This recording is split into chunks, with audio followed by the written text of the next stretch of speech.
इसलिए कह रहा हूं कि अगर शुद्धि आंदोलन का प्रारंभ शहीद श्रद्धानंद ने न किया होता तो जो बंटवारा हुआ था 1947 में, डेमोग्राफी के अनुसार, जनगणना के अनुसार जो सीमा लाहौर से आगे की है वो संभवतः दिल्ली के पास यमुना के किनारे हुई। आज जो पाकिस्तान को सीमित कर दिया गया उसका श्रेय स्वामी श्रद्धानंद को जाता है। वो सुनने आते थे, उन्होंने कहा अगर अपने बेटे को उनके पास ले जाएंगे तो संभवतः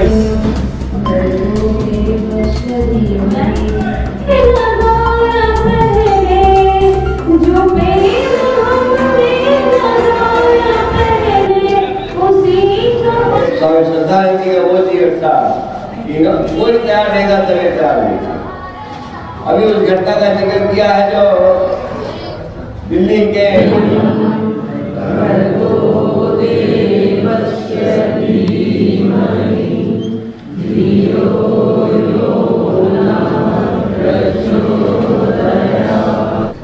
और उन्हीं पर ही शिक्षा दीक्षा हुआ करती थी।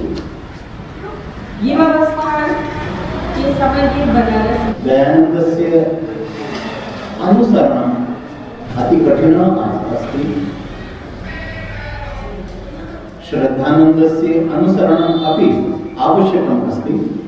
ये बहुत गंभीर बात कहती है। मठ स्वामी दयानंद सरस्वती जी महाराज को लाला लाजपत राय महात्मा से हाथ से उठा करके उसे अंदर ले जाते हैं और ले जाने के स्वामी दयानंद सरस्वती जी महाराज को पूर्णतः आत्मसात कर दिया, पूर्णतः।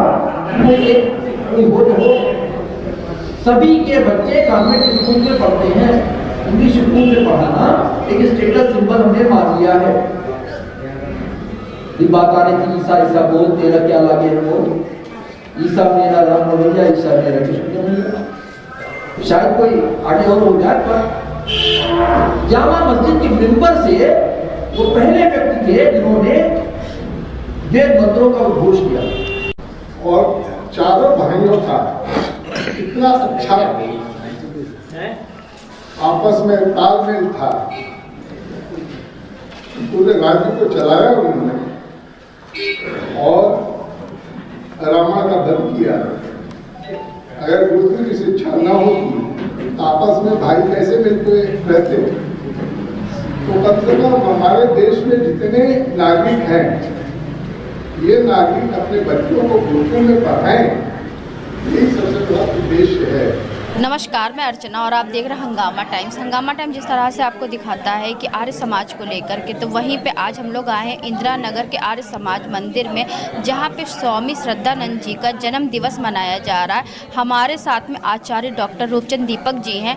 तो श्रद्धानंद जी के बारे में वो क्या कहेंगे आज जिस तरह से आर्य समाज इंदिरा नगर में उनका जन्म दिवस मनाया गया। तो सर जी आपका बहुत बहुत स्वागत है। नमस्ते। स्वामी श्रद्धानंद जी महर्षि दयानंद के शिष्य थे और आर्य समाज के जो प्रारंभिक वीर पुरुष हुए हैं उनमें से एक रहे। 22 फरवरी 1856 को उनका जन्म हुआ था। तो उनका जन्म दिवस यहाँ पे आर्य समाज इंदिरा नगर में मनाया गया और रविवार होने के कारण आज 25 को मनाया गया है। स्वामी श्रद्धानंद ने शुद्धि आंदोलन चलाया था, जो हमारे वैदिक धर्म से विधर्मी लोगों ने छल से, बल से, लालच देके, तलवार के बल पे हमारे भाइयों को उन्होंने विधर्मी बना लिया था। तो ऋषि दयानंद की प्रेरणा से स्वामी श्रद्धानंद ने शुद्धि सभा की स्थापना की थी और शुद्धि आंदोलन उन्होंने चलाया। तो आज भी इस आंदोलन की आवश्यकता है, क्योंकि सर्वश्रेष्ठ जो मानव धर्म है वो वैदिक धर्म ही है। ये मनुष्य को जीवन के सर्वोच्च स्तर तक पहुंचाता है और शुद्धि आंदोलन का अनुगमन करके हम अपनी संख्या को भी शुद्ध कर सकते हैं और भारत राष्ट्र जो मूल रूप से आर्यावर्त था उसकी संस्कृति को हम पुनर्जीवित कर सकते हैं। आज शुद्धि आंदोलन में कुछ दिक्कतें आती हैं। बाहर से जो व्यक्ति आते हैं तो उस परिवार में जो लड़कियां होती हैं और लड़के होते हैं, तो हमारे समाज के लोग उन लड़कियों को तो, शुद्ध हुए परिवार की लड़कियों को तो हम अपने परिवार में जगह दे देते हैं, लेकिन शुद्ध हुए परिवार के लड़कों को हम अपनी बेटियां देने में संकोच करते हैं। तो हमें उदार हृदय दिखाना होगा। कन्याओं को भी इस पे विचार करना होगा कि अगर एक तरफा ही ये गति रही तो आगे समाज की प्रगति रुक जाएगी। कन्याएं उदार हृदय का परिचय दें और उन लड़कों को वो जीवन साथी के रूप में स्वीकार करें। दूसरी समस्या ये है कि जो हमारी कन्याएं ग्रेजुएशन लेवल पे लव अफेयर में आकर के और विधर्मियों के साथ विवाह कर लेती हैं और 8 साल बाद, 10 साल, 12 साल बाद वो अपने भ्रम को तोड़ती हैं और उनको ये लगता है कि हमसे गलत हो गया और हम वापस अब आना चाहते हैं।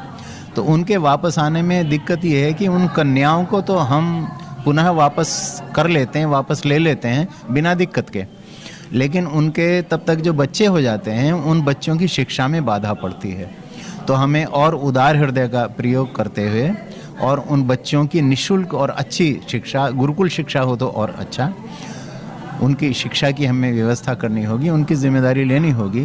तो शुद्धि आंदोलन अपनी गति पकड़ सकता है और भविष्य में ये हमारे काम आने वाला है, क्योंकि लोकतंत्र में संख्या का महत्व है और संख्या जो हमारी बढ़ेगी वो लंबे लंबे परिवार करने से नहीं बढ़ेगी। उससे हम बच्चों की संख्या परिवार में, कुछ लोग कहते हैं कि 4-4, 5-5, 10-10 होना चाहिए, मगर उससे समृद्धि नहीं बढ़ती और उससे बहुत सारी परेशानियां सामने आती हैं। संख्या वृद्धि का जो वैज्ञानिक तरीका है वो है शुद्धि आंदोलन का चलाना। बाहर के जो समुदाय हैं, हमारे लोग जिन दूसरे समुदायों में चले गए हैं, उनसे वापस हम उन लोगों को लें, शुद्धि आंदोलन को चलाएं और उन्हें वैदिक धर्म में दीक्षित करें। स्वामी श्रद्धानंद की अनेक शिक्षाओं में ये एक महत्वपूर्ण है। हम इसको समझें, इसका पालन करें, ताकि आगे भारत फिर से समृद्ध और सशक्त राष्ट्र बने। इति ओम शम। तो अब हमारे साथ में आचार्य डॉक्टर सतकाम जी जुड़ रहे हैं, तो उनसे हम बात करेंगे जिस तरह से आज इंदिरा नगर में स्वामी श्रद्धानंद जी का जन्म दिवस मनाया गया, उस उपलक्ष्य में क्या कहेंगे। तो सर आपका बहुत बहुत स्वागत। अर्चना जी, आपको हमेशा की तरह बहुत बहुत धन्यवाद और बहुत बहुत साधुवाद।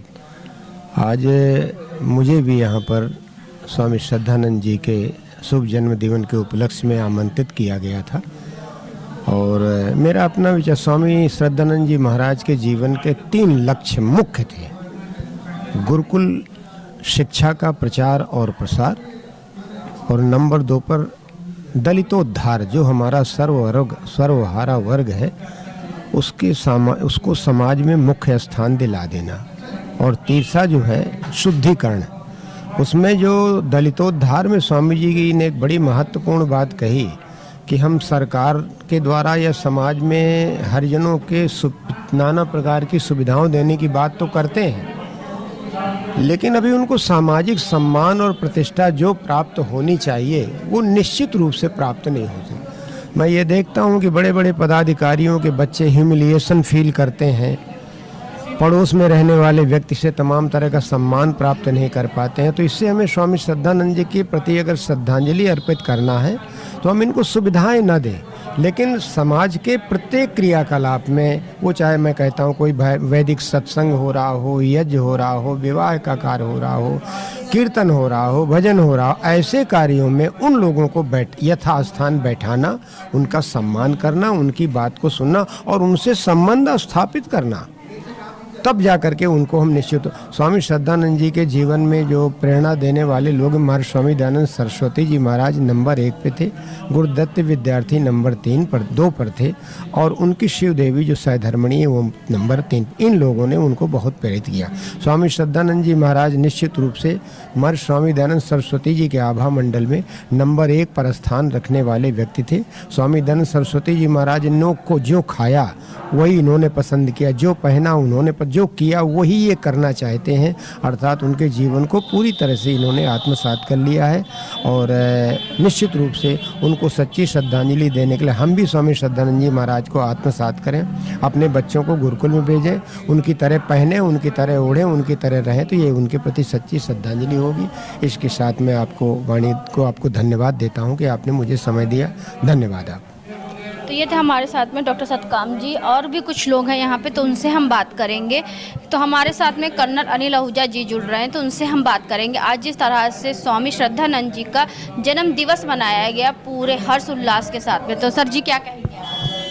मैं कमांड मल्टी डेंटल सेंटर से 2014 में सेवानिवृत्त हुआ था। उस समय आर्य समाज सदर कैंट का मैं मेंबर था। और वहाँ जब आता था मुझे अपनी कार पार्क करने की जगह नहीं मिलती थी, तो दिल में एक ऐसी 30 कि ऐसी लखनऊ में जगह होनी चाहिए जहाँ के 50 कारें 100 कारें भी आ जाएं, उनको पार्क करने की जगह होनी चाहिए, शांत प्रिय जगह होनी चाहिए, बाहर मोटर गाड़ियों की हार नहीं होने चाहिए। तो 4 साल सर्वे करने के बाद मैंने वैदिक राष्ट्रमान गुरुकुल के लिए हरिकंसगढ़ी में ये 8000 स्क्वायर फीट लिया। जैसे जैसे मेरी फिक्स डिपॉजिट मैच्योर होती थी 2-2 हज़ार स्क्वायर फीट में लेता गया। इस तरह मैं ईश्वर की कृपा से 8000 स्क्वायर फीट जो है अराउंड 73 लाख में मैंने ले लिया। अब ईश्वर की कृपा से उसमें कमरे बन गए, एक हाल कमरा बन गया। 23 दिसंबर को स्वामी श्रद्धानंद जी का, जिनका आज जयंती हो रही है, बलिदान दिवस करने में मैं समर्थ हुआ। ये सब ईश्वर की कृपा से है। अब आगे ये 4 फ्लोर बनने हैं, ये भी ईश्वर करेगा। मैं तो झोपड़ी नहीं बना सकता, ये सब ईश्वर की कृपा से गुरुकुल बनेगा। आप सबके सहयोग और आशीर्वाद से बनेगा। यही मैं आपने मुझे मौका दिया, आपका बहुत बहुत धन्यवाद। ओम शम। आप क्या कहना चाहेंगे सर? मैं बनारस का रहने वाला हूं और 40 साल से लखनऊ में रह रहा हूं, और 40 साल से मैं एक तरह से तपस्या कर रहा हूं। बाबा भोले की कृपा मेरे ऊपर है। उन्होंने कुछ ऐसे आशीर्वाद मेरे को दिए हैं कि हम पूरे विश्व से उत्तर प्रदेश के लिए धन अर्जन करते हुए यहाँ पे सबको करोड़पति बनाना चाहते हैं। जितने हमारे गरीब उत्तर प्रदेश में रहते हैं, कोई लखपति न हो के करोड़पति बने, और इसके लिए हमने प्रयास करना चालू कर दिया है। और मुख्यमंत्री जी से एक साक्षात्कार मीटिंग करना चाहते हैं और उनको कुछ बताना चाहते हैं कि हम अब प्रदेश को क्या क्या दे सकते हैं, क्योंकि ये 40 साल की तपस्या हमारी जो है, ये बनारस में हम 10 साल बाद फिर बनारस लौट जाएंगे। तो उम्मीद है कि मुख्यमंत्री जी हमको अपना बहुमूल्य समय निकाल के और समय देंगे और प्रदेश के विकास के लिए हम लोग कुछ काम कर सके। तो जिस तरह से हम आपको दिखा रहे, आर्य समाज इंदिरा नगर में स्वामी श्रद्धानंद जी का जन्म दिवस मनाया जा रहा है, तो हमारे साथ में संस्थापक सदस्य है, तो उनसे हम बात करेंगे आज श्रद्धानंद जी के बारे में और उनके जन्म दिवस के बारे में। तो सर जी आपका बहुत बहुत स्वागत। ये आर्य समाज इंदिरा नगर लखनऊ की ओर से पहली बार स्वामी श्रद्धानंद, जिनका बचपन का नाम बृहस्पति और बाद में मुंशी राम हुआ, और जो जालंधर के तलवन गांव में पैदा हुए थे, उनके पिताजी नानक चंद जी थे, जो पहले सूबेदार मेजर थे मिलिट्री में, फिर बाद में रिटायर होने के बाद इंस्पेक्टर बने और बरेली में शहर कोतवाल थे। उनके पुत्र मुंशी राम जी, जो उस समय हाई स्कूल में पढ़ रहे थे और बनारस में थे, तो एक बार बेगम कोठी में महर्षि दयानंद अपना प्रवचन कर रहे थे, जिसको सुनने के लिए देसी विदेशी, पादरी स्कॉट और तमाम प्रशासनिक अधिकारी और आम जनता आती थी। तो नानक चंद जी, जो वहाँ पे शहर कोतवाल थे, उनको आया कि अगर अपने पुत्र को यहाँ पर हम ले आएंगे और स्वामी महर्षि दयानंद का प्रवचन सुनाएंगे, तो उनके जीवन में, उनकी जीवन की धारा बदल जाएगी और वो नास्तिक से आस्तिक हो जाएंगे और राष्ट्रभक्त हो जाएंगे। तब वो ले आए और उसके अनंतर उनके जीवन में आमूल चूल परिवर्तन हुआ मुंशी राम जी के, और उसके बाद वो बरेली में ही नायब तहसीलदार हुए। लेकिन उन्होंने नायब तहसीलदार की नौकरी छोड़ करके लाहौर जा कर के वकालत पास किया और जालंधर में 17 वर्षों तक वकालत करते रहे। उसमें महाराजा पटियाला ने आर्य समाज वालों को जेल में डाल दिया था अंग्रेज़ों के कहने पर। तो ये जो मुंशी राम जी थे, एडवोकेट मुंशी राम जी थे, उन्होंने उनको जेल से छुड़ाने, उनकी जमानत कराने और उनको हर तरह से सहयोग प्रदान किया। उसके बाद वो आर्य समाज के साथ साथ कांग्रेस में काम करने लगे और जब जलियांवाला बाग हुआ 1919 में, तो उसके बाद सर्वप्रथम जब पूरे आतंक का माहौल था पंजाब में, तब उन्होंने कांग्रेस का अधिवेशन कराया और उसके अनंतर वो शुद्धि आंदोलन से जुड़े रहे, क्योंकि उनके उस समय कई दंगे हुए थे। मालावार में, नोआखाली में, बंगाल में कई स्थानों पे दंगे हुए, जिसकी वजह से काफ़ी जनसंख्या में परिवर्तन और हिंदू मुसलमान बन रहे थे। उन्होंने शुद्धि आंदोलन चलाया और इस शुद्धि आंदोलन के कारण कांग्रेस के कुछ नेता जैसे मोहम्मद अली जिन्ना, शौकत अली ने गांधी जी से शिकायत किया कि इससे राजनीति पे बुरा असर पड़ेगा। तो गांधी जी ने उनसे कहा कि भाई इस पे कांग्रेस में काफ़ी विवाद हो रहा है। तो उन्होंने कहा मैं कांग्रेस छोड़ सकता हूँ, लेकिन इस शुद्धि आंदोलन जो इस भारतीय को हिंदू से मुसलमान बनाया जा रहा है, उसको नहीं छोड़ सकता। और उन्होंने कांग्रेस छोड़ करके शुद्धि आंदोलन लग गए। 1902 में उन्होंने गुरुकुल कांगड़ी फार्मेसी नहीं, गुरुकुल कांगड़ी जिसका फार्मेसी एक अंग है, ये हरिद्वार में स्थापना किया और उसके लिए उन्होंने जालंधर की अपनी कोठी बेच दिया और सर्वप्रथम वहाँ पर अपने 2 बेटों हरिश्चंद्र और इंद्र को उसका गुरुकुल का छात्र बनाया और आगे चल करके वह गुरुकुल का आज ये विशालकाय रूप जो गुरुकुल कांगड़ी विश्वविद्यालय के रूप में है, ये स्थित है। सर्वप्रथम गांधी जी आए। गांधी जी उनको अपना बड़ा भाई कहते थे और उन्होंने कहा कि भाई आपका जीवन तो महात्माओं जैसा है। ये महात्मा शब्द सर्वप्रथम स्वामी श्रद्धानंद ने गांधी जी को संबोधित किया, जिसकी वजह से मोहनदास करमचंद जी महात्मा गांधी कहलाए और आज हमारे राष्ट्रपिता हैं। इसी आंदोलन में रॉलेट एक्ट लागू हुआ, जिसमें दिल्ली में भारत की जनता उससे बहुत ही उत्तेजित थी। उन्होंने वहाँ पे दिल्ली में एक जुलूस हुआ, उसका नेतृत्व कर रहे थे चांदनी चौक में। अंग्रेज सामने उनके सिपाही थे। अंग्रेजों ने गोली चलाने के लिए कहा, इस सामने सीना तान के खड़े हो गए कि पहले मुझ पे गोली चलाइए। सबकी संगीनें नीचे हो गईं और ये उनके निर्भीकता का प्रतीक था और वो आजीवन आर्य समाज का कार्य करते रहे, शुद्धि आंदोलन करते रहे और भारत की शिक्षा, वैदिक शिक्षा का विकास करते रहे। उन्हीं का जन्म दिवस आज हम लोग मना रहे हैं। तो आज हम लोग आए थे आपका इंदिरा नगर के आर्य समाज मंदिर में, जहाँ पे स्वामी श्रद्धानंद जी का जन्म दिवस मनाया गया।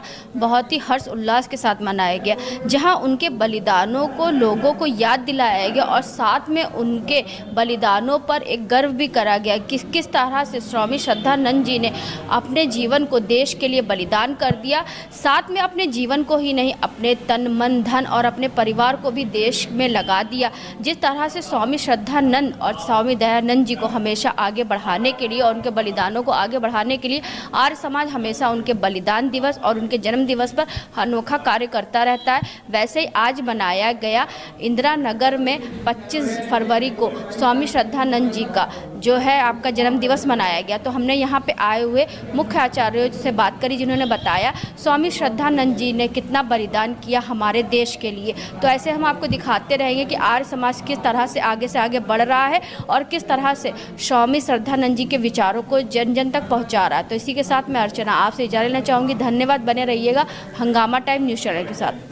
हंगामा टाइम्स की तमाम खबरों को देखने के लिए हंगामा टाइम्स को सब्सक्राइब कर लीजिए और बेल आइकन दबा लीजिए। अगर आपको ये वीडियो अच्छा लगा हो तो लाइक बटन प्रेस कर अपनी प्रतिक्रिया हमारे कमेंट बॉक्स में देना मत भूलें।